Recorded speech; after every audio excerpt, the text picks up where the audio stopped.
Salom do'stlar, sizlar bugun Sarabuz. Mana ikkinchi qism olishni boshladik.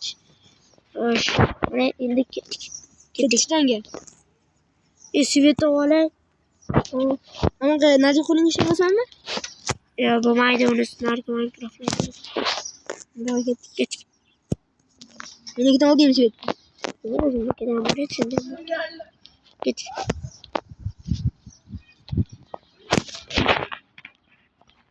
Anne kaldın çok ödür şey. Sikilet.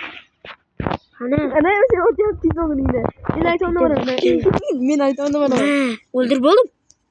Bana nasıl öldürdün? Men bir ko'zli askarmani, ikkinchi kanalim bir ko'zli askar. Ne oldu? Nima otdi meni?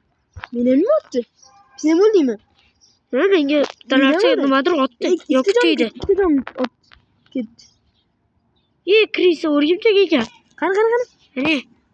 Qani? Suvda ikkita o'rgimchak. O'ldirsak ko'paytiramiz. Kelsin. Olsun panarni qo'ymayapman, shu qurisi yo'q. Yo'qmayapti, qo'ymayapti. Yaramas. Qochi, nima qildi? Zombimi? Kallangga urmalaring meni. Chiq. O'ldingmi? Ha. Deymi? Yo'q. Endi nima uryapsan? Men urmayapman, o'rgimchak uryapti orqadan ko'z. O'zi. Niye meni uradi bu? O'ldim. Yarimta jonim. Uyda paydo bo'ldim.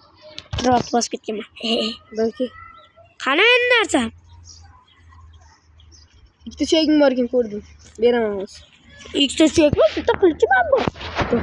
Qilich olgan yo'q, sudagida bo'lsa kerak. Barmet neni uryapsan? Qo'y bor.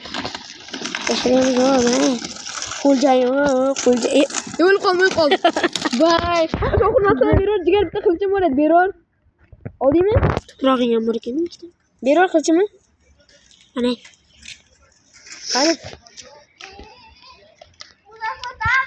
Qani o'zingga olding yana. Men boshqa chiqib ketaman. Tez bozorga kelmasdan. Qani. Rakkanam chedildi. Qandagi yer bildi. Kum.